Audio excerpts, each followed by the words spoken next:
This is Lorpetalum Plum Delight. There are other variety names out there.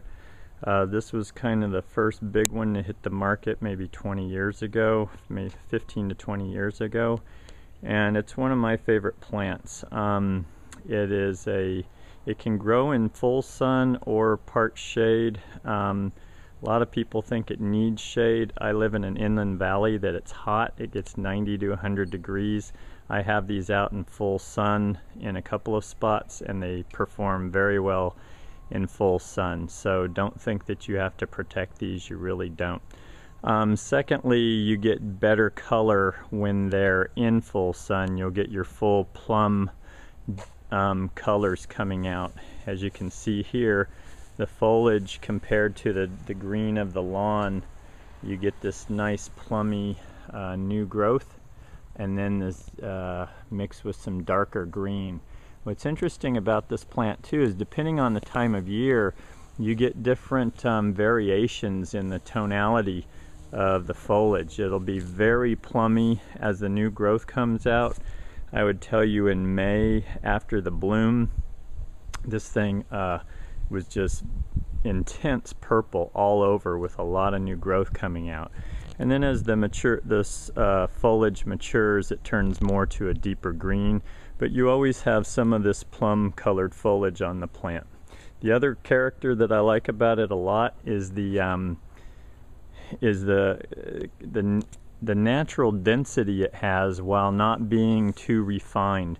You see that all the edges are they're kind of irregular. I just pruned this a week ago, but I like to leave it to where it still looks like a natural foliage mass.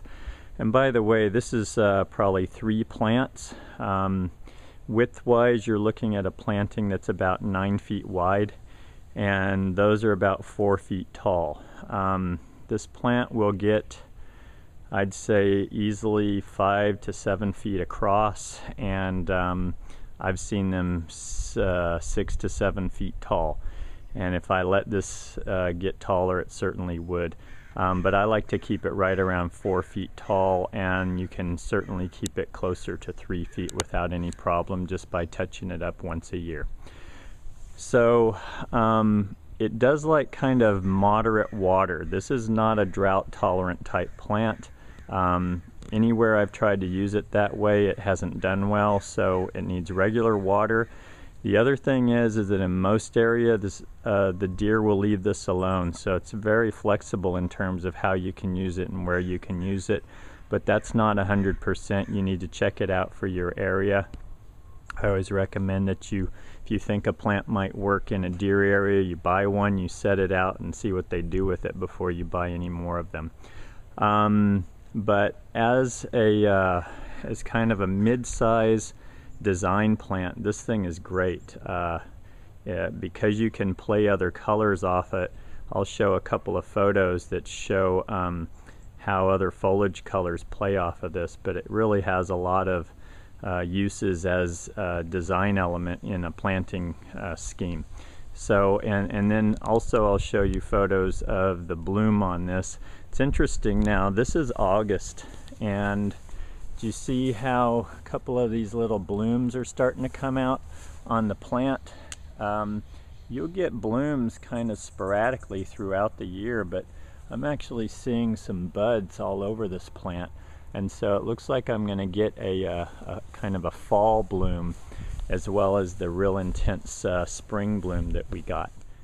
Oh, another key thing about this, for design spacing, I would say space these about 4 feet on center, and you'll get them filling in like you see here within 1.5 to 2 years.